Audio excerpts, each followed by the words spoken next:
2023 has arrived. Grow Hayes Executive Director Doug Williams stops by to share with us some of what we can expect to see this year in terms of development in Ellis County on this episode of the Post Podcast.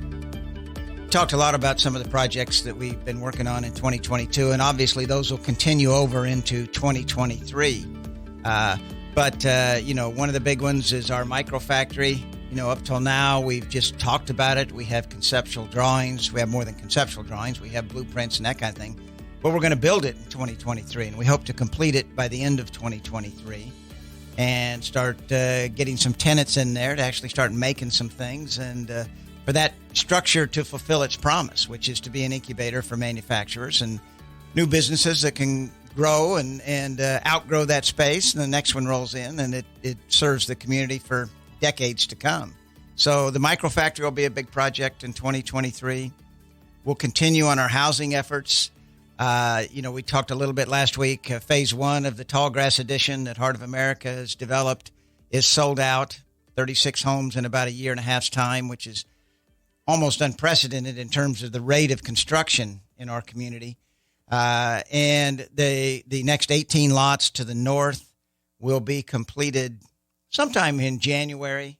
We were hoping to get completed by year end, but that little cold snap kind of put a damper in things. But they've got the curb and gutter, the sewer and water and everything in out there. So there'll be another 18 lots there, and we've got builders eager to get going on constructing homes out there. We're not 100% sure on pricing yet, but they'll still be the builders will still be limited to somewhere around that $225, $230 price range. So we'll continue to hit that sweet spot that's been so successful in the first 36 homes out there. We hope to do some road construction on Wheatland Drive between Tallgrass and the NCK Tech campus, and have some additional lots available there. We hope to start on the Grove, which is a project north of Hayes Medical Center, which will be kind of focused on retiree housing. I think this is the first time you shared that name with us. It might be. Is that a working title, or is that stamped? I think we're stamped. Cool. The Grove. I like it. The Grove. Yes. And the Grove will consist of some multifamily patio homes, as well as a community center, which will house a child care facility and the seniors. So that's the plan.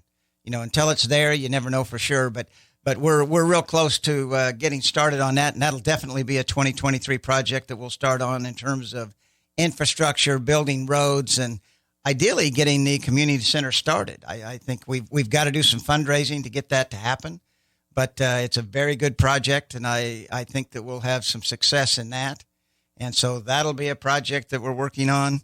We've got lots of retail activity that we're working on, attracting some retailers. That's challenging for a lot of different reasons, but I think we've got some good prospects, and I think we'll see something come to pass in 2023 on that. So a lot of stuff going. Very cool. I love that. You talked a lot about these construction projects, and I wonder if you want to share any thoughts on how the labor shortage is going to look. I know we're still rolling into, there was a story I saw just in local, not in one of our sites, but some of the other local media talking about that recently, how it's been an ongoing problem and really a struggle for business owners in 2022. Well, and it will continue to be. There's no question. We have, when you look at the projects just on the horizon, you've got our microfactory, which relative to a $143 million bond issue is a minor project. You've got the Fort Hays State Library, which will kick off sometime perhaps in 2023. And all the housing that we're trying to get done, it really does strain the resources we have available in the community. And so that's going to continue to be an ongoing problem. If you drive out in Tallgrass right now, when we talked about this before, but there's, I think, 10 or 11 foundations, either with basement or slabs, waiting for framers to come and frame them. And so once you get one little hitch in the process, it slows the whole process down. So we're going to continue to fight that. But with all of these projects on the horizon, it's going to be a lot of activity in the community, a lot of dollars that have been pumped into the community, and will continue to be a lot of people coming from outside to do work. All of this is not going to be built by local builders. As much as we wish it was, it isn't going to happen. So there's going to be a lot of people that come into town for these projects and need places to stay and buy groceries and all of those kind of things that are going to be going on in 23. So I look for a very positive year. You know, you can listen to all the doom and gloom out there, at least on national media and other places, about how terrible things are and that kind of thing. But I sure don't see it locally. I think we're going to have a banner year in 2023. You know, I'm glad you mentioned the kind of the bigger picture, the national conversation economically.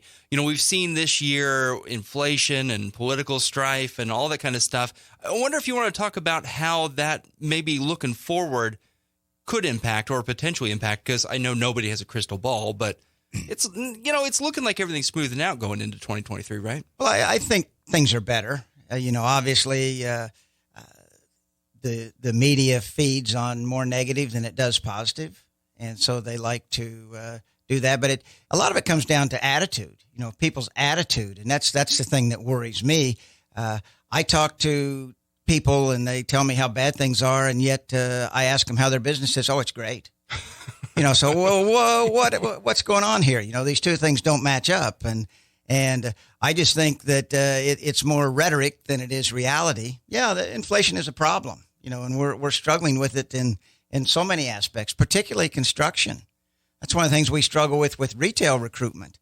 You know, retailers are willing to pay X amount of dollars in rent for the space they occupy, and yet to build that space, it doesn't add up. You know, the amount of rent they're willing to pay, nobody can build them anything and make that work. And so that's why we've had a struggle with retail recruitment, and why some places don't, because in a lot of places they have second and third generation buildings that have been emptied out, and they can meet that retailer's amount that they can pay.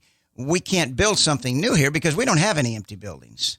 You know, we're kind of a victim of our own success in that respect. So we've got to figure out other and more creative ways to bridge that gap of what a retailer is willing to pay and what it costs to construct a building for them, and how we make that up. And there's some ways you can do it with some various incentives and that kind of thing, but it's not easy. And that gap has never been wider because of the cost of construction. So certainly there are challenges, but I still go back to attitude. I think people's attitudes should be positive, because we've got a lot of positive things going here. Not only locally, but nationally, I think the economy's doing well, too. Yeah, stock markets go up, they go down. I mean, that's just part of life. And interest rates are up, so that does rule out a few people from buying homes. But if you're as old as I am, you can remember interest rates that were certainly double digits and into the prime at like 21%. So these are cycles we go through, and it doesn't mean the sky is falling or anything like that. It just means that this is a cycle we're going through, and we've just got to be more diligent to make things happen and more creative in how we do it. You know, you mentioned the retail spaces and the difficulties there. A recent survey that we talked about kind of highlighted the need, or the desire, I guess, by Ellis County residents to have more retail and more restaurant options. And we have some of that coming in 2023, right? We do. I mean, we've got, Cattleman's Cafe will open in 2023 in the old Mocha's location. Popeyes will open up by the Hilton Garden Inn.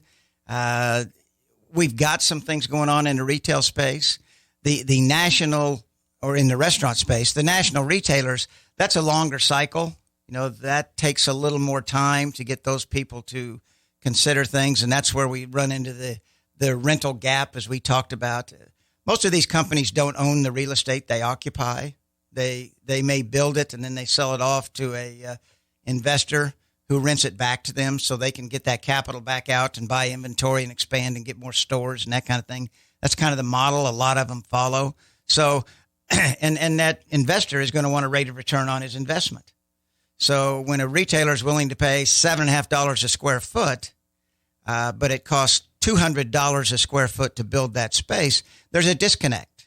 You know, you can't make it work. The investor's not willing to take 2% return on his money. He's going to want 6, 7, 8%. And so that's where you run into the struggle of how do we make this work? And that's where we have to get creative with some of the incentive tools, whether it's a CID or tax abatements of some sort, different kinds of things to try and bridge that gap and make it work for those people.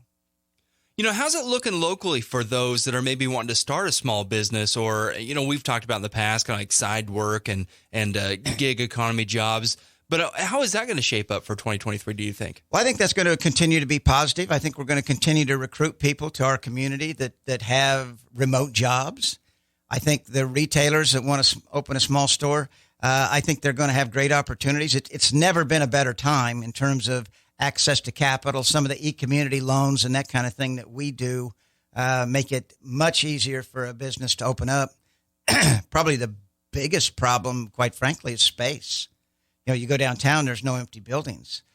So finding space is a challenge, but I think it's going to be great. And James Robin, who works with me, he had talked to the owner of Sunflowers and Silos, I think, the new business down on 8th Street. Mm-hmm.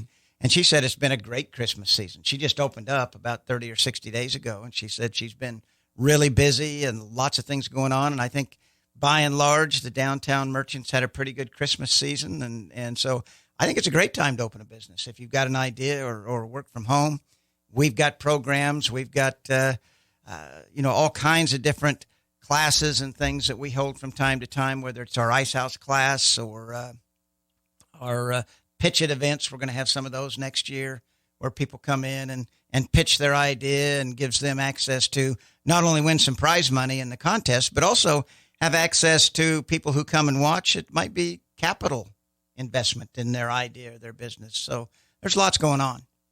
Yeah. I wonder if you want to share even more about that. How is it looking for Grow Hazen Brief Space going into 2023? I think the same. I think very good. We had a record 2022. We're basically full down there. We do have some spots, but it does turn over a fair amount, but we've got a lot of activity going on. We've got some permanent tenants down there that really enjoy the space. We've got people that come in temporarily if they're just in town, which is exactly what the thing is designed for.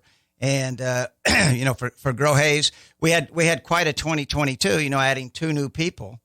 But thank goodness we did, because it allowed us to achieve some of the things we accomplished.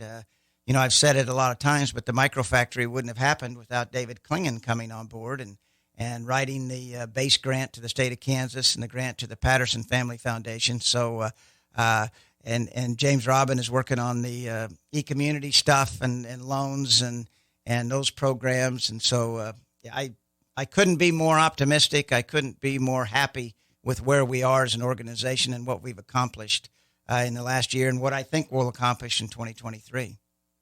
Love to hear all that. And Doug, I love that we're talking so much positive going into 2023, but I would be remiss if I didn't ask, what's your biggest fear economically going into 2023? I suppose interest rates would be one fear. We need to build 90 houses. We need 90 new units per year in this community to sustain 1% growth. And our ability to build that many units, I question whether we can figure out how to get it done. And I say this all the time, but the one thing I can't guarantee that we're going to have 1% growth, even though we need that to sustain ourselves. But I can guarantee that we won't have 1% growth if we don't build the housing to accommodate it. So we've really got to up our game, and we can sit there and think we did all these great things out in the east side of town, and we've got some other projects going, and that's all well and good, but we still aren't at the level we need to be. So that's a challenge, and how we meet that challenge and the labor problems and that kind of thing that we talked about, those are the things that worry me. It's not necessarily that the Grim Reaper is going to come and inflation is going to go to 20% or something like that. It's being able to meet the opportunity that we have before us is what concerns me. But that's why we're here. We just need to figure out a way to make it work. I'm sure with you at the helm and all the good folks down at Grow Haze, you guys are going to make it happen. And I have no concerns. Well, I'm glad you have that kind of confidence, James, and we're going to do our best. That's the one thing I can guarantee. Perfect. Doug, as always, thanks so much for joining us. It's great to see you. Have a good 2023, and thanks for spending this whole year with us, discussing these issues and coming in every week. It's very much appreciated by me, and I know by much of the audience, or probably all of the audience. Let's hope. Well, thank you, James. You have a good 2023 as well, and everybody out there that's listening. I always claim that there's really nobody listening. It's just you and I talking, but I do talk to a person now and then that does listen. So I wish everybody listening a good 2023, and we're going to keep doing the best we can.